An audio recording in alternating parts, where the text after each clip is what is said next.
Welcome back, guys. And if you are looking for step up your voltage from 3.7 volts that's found in the most lithium ion batteries to 5 volts, then this is the correct place. And it is using a new concept called power switching, which we are going to explain in details. Now, the power switching implies high high speed switching and high voltages.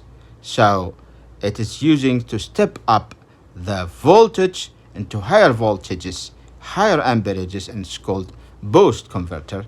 And it can be also used in the other way by step down the voltages and amperages, and it is called in this way, in this regard, it is called buck converter. So we will start first by explaining the fundamentals by using a very common standard transistor boost converter that converts 3.7 volts to higher voltages, to explain in details how this power switching is working. We will explain that in details. Then we will move on, maybe on the next episode also. I don't know, this series might be 2 episodes or 3 episodes. It depends. So we will move on to more deeper and more practical and more technical circuits by using integrated circuits, and which is also used in many devices today, like for example the power banks and these things. They are using very famous because there are many integrated circuits. So we'll explain that in details.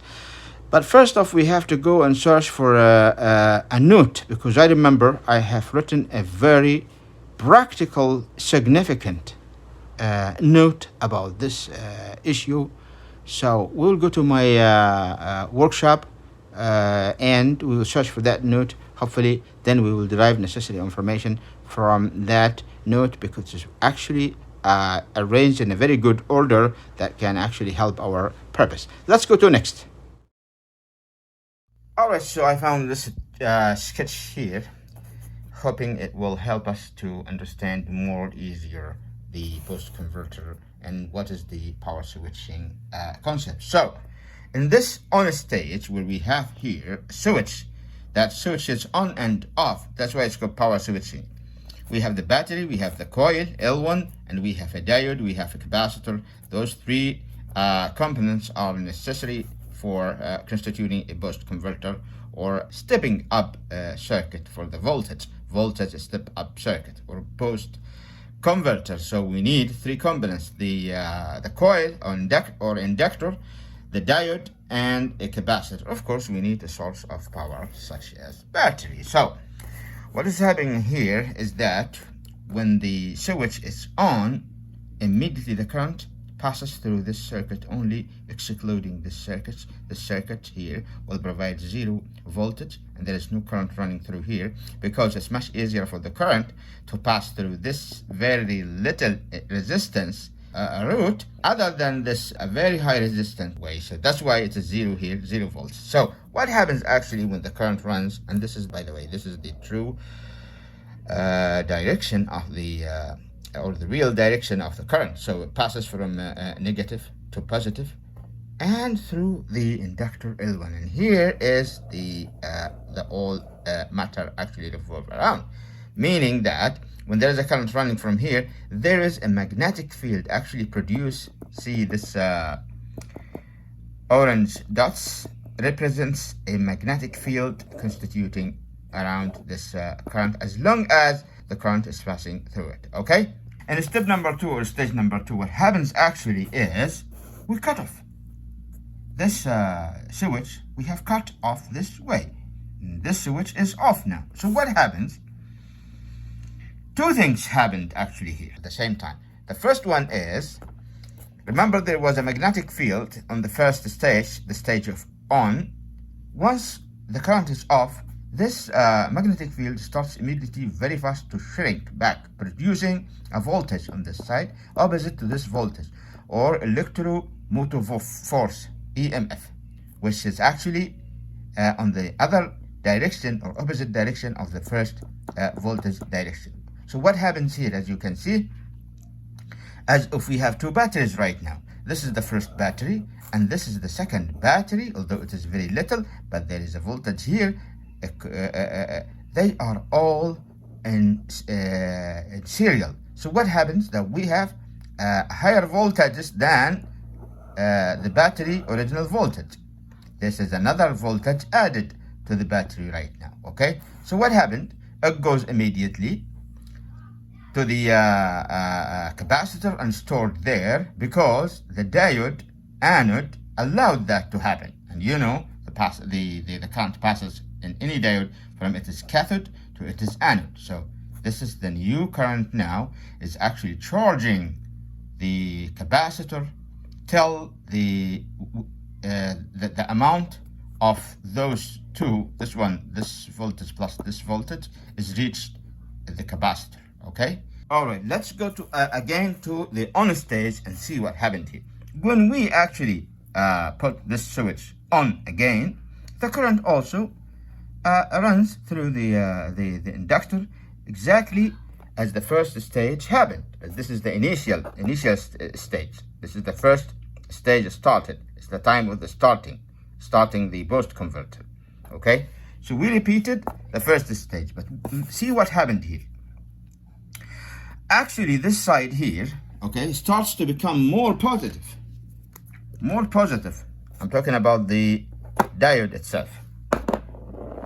More positive than before, which actually leads to the diode to shut off, preventing this current from going here and isolating this part. You see this part?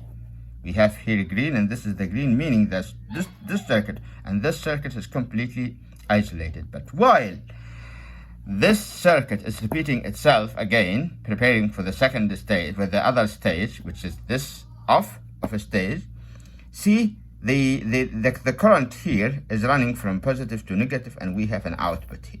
This output is the posted or the boost voltages, or the step up voltages. Again, not very long, very short in time,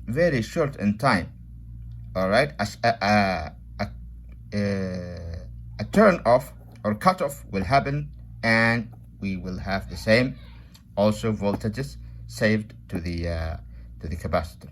So you need a switch to do that in a very fast way. So instead of the switch here, you can use a MOSFET or a transistor to do that, or an IC to do that very fast switching. That is actually, I think, hundreds of hertzes or maybe more than that. So it's a very fast process and fast switching, leading to the increase of the voltage in here as much as you can, and the increase of the output voltages. And by this way, by using the qualities of the inductor, right, you utilize the inductor to increase your voltage. Okay, all right, so we are definitely lucky because I found it. I don't know, I wrote it 5 years ago, something like that.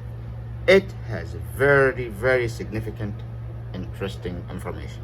So we are going to study the power switching, guys. Power switching, because once we are studying the boost converter or buck converters, then we have to study the power switching behind that. Before we continue, let's go to page number 2.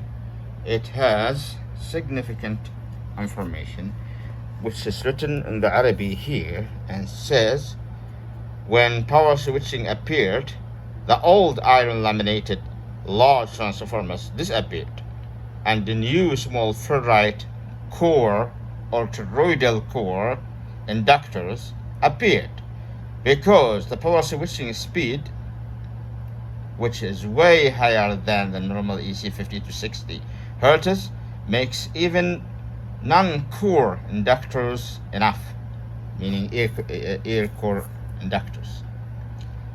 The power switching makes it possible to provide multiple voltages to circuits and make control thus obtained. Okay, so more control on the voltages of the circuits. That's why we have them nowadays in our contemporary devices, mobile phones, smartphones. Now let's start with Yeah, so this is a very interesting comparing table here that gives you some information about what are you dealing with, because you want to boost up 3.7 volts. You got to know some information about it. For instance, we have the lithium ion 18650 battery. It has a voltage of 4.3, maximum 4.3 voltages, but it has a amperage of the current 6.3. Okay, the same with any smaller or larger lithium ion battery, 4.3 volts and 6.2 or zero point 0.3 ampere. But look at the smartphone, for instance. Any smartphone, the contemporary smartphones, like for example, iPhone 11, whatever, and Samsung Galaxies, whatever it was, it provides a voltage of 5.5 volts, 5.01, 5.09, whatever voltage, with an amperage of 1 ampere, around 1 ampere, 995 milliamperes, or 1.3 amperes. Okay. The power bank, for instance, it provides 5.5 voltage. That's normal because 5.5 will be able to charge other mobiles, and it has a higher amperage of 1.3. Okay, amperes.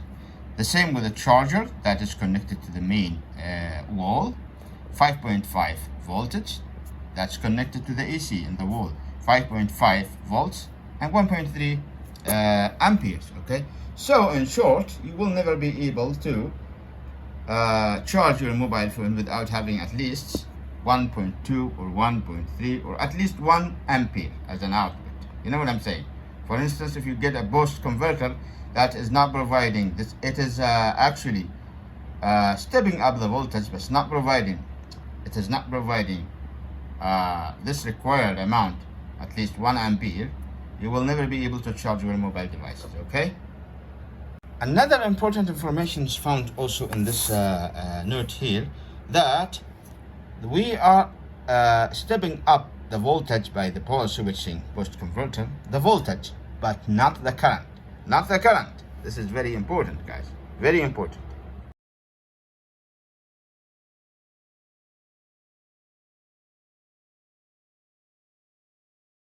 So let's read the values of the components in case the handwriting is not clear. So L1 and L2, both of them, each one has 50 millihenry as inductance, and both can be more than 100, like for example 120 inductance from A to B. Okay, so R1 is 100. It could be minimum 100 ohm or maximum 330 ohms, depending on the inductance that you have in your inductor. And of course, the resistor, the transistor is best to be 13005. You can use 13007, 13009, but you have to change the values of the resistor here depending on the type of the transistor. D1 is normal 1N4007. Okay, it could be 1N5819 or anyone else. D2 is a Zener, a diode of 5 volts, and C1 is 470 microfarads. And this note here is saying that 360 milliampere is not enough to charge your mobile phone and other nowadays devices. So you need at least 1 ampere to be able to charge them. So that's all about the circuit, guys.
Okay, so here is my circuit design for a HT4936 integrated circuit.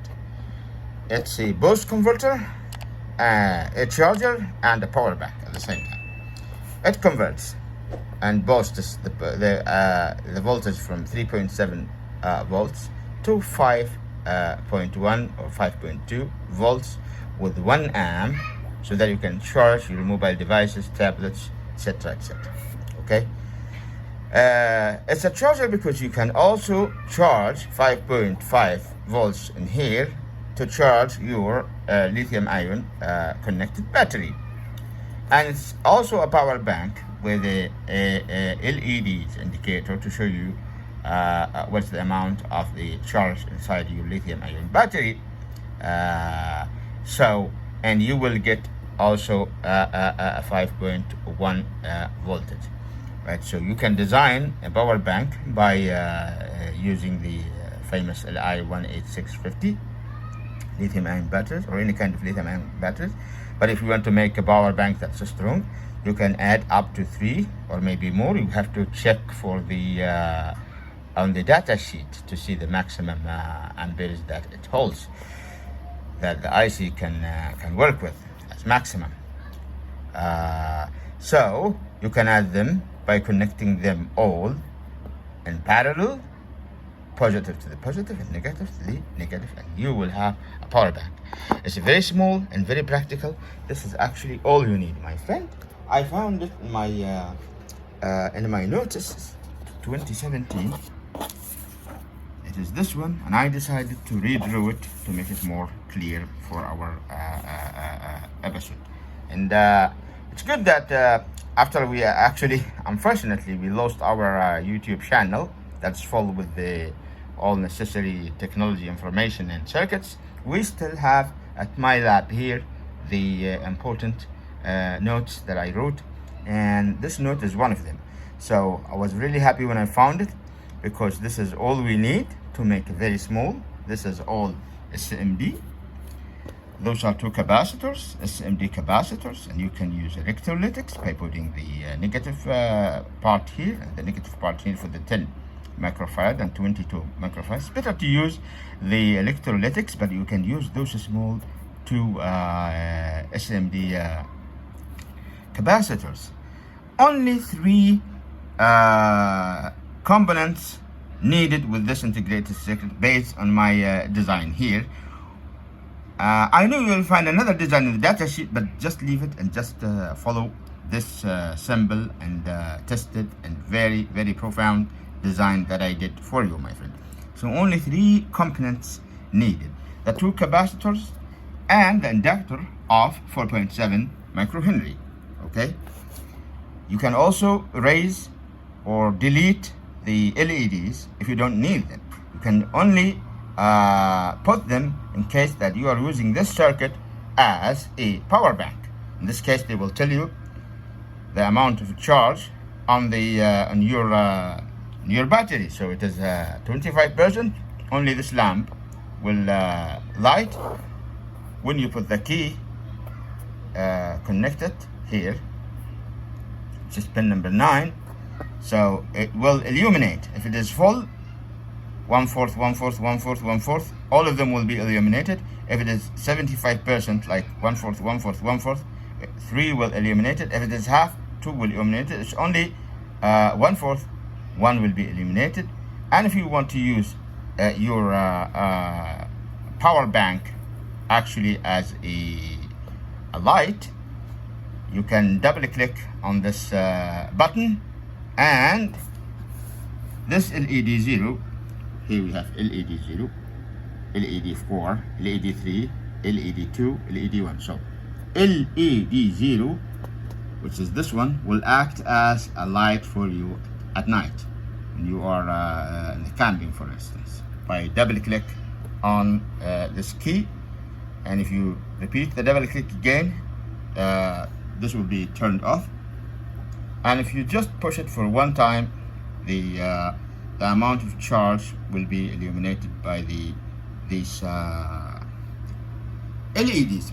But as I said, if you use it as a boost converter from 3.7 volts to 5 volts, you can get rid of this all these LEDs. No need for them. Okay. This integrated circuit, although it has very minimum number of components, it will provide you with a current that's enough to charge your device. It will provide you with 1 amp. But other circuits using the transistor is mostly will never be able to provide you with that amount of current, so that they will never charge your mobile device. So let's go ahead and put it in the project boards, guys. There's something I forget here, guys. Found when I checked with the previous one. That's to connect the ground here like this. See? Just have checked. Okay, so here's the voltmeter. It reads 4.1 volts, but we haven't connected the circuit yet. This is the lithium-ion battery. We still need to push the key, the on button, and that is by connecting this wire into the ground like this, and you can watch the output voltage.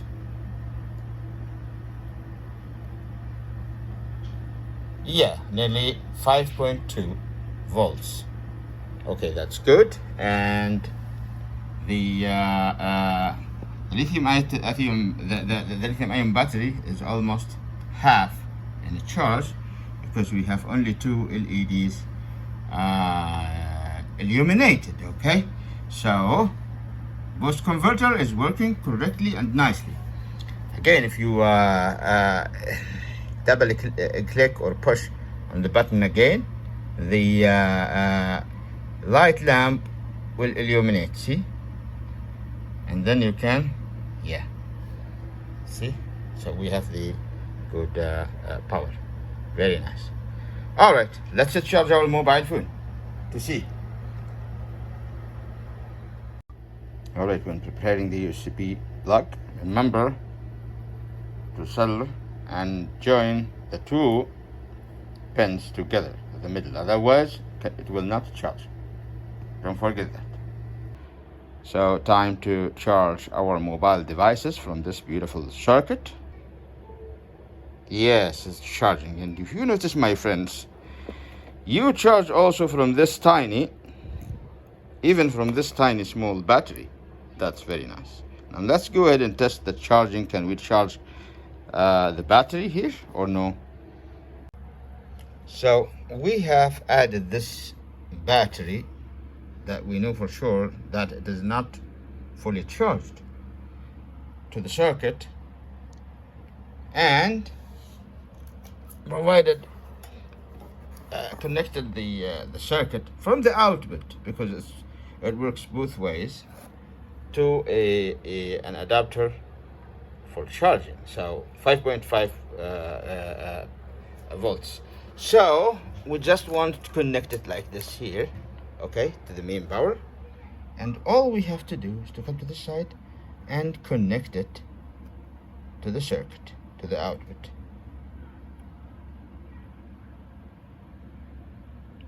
Oh yeah, so you can see now it is charged about 75, and now it's charging the battery as if it was a power bank.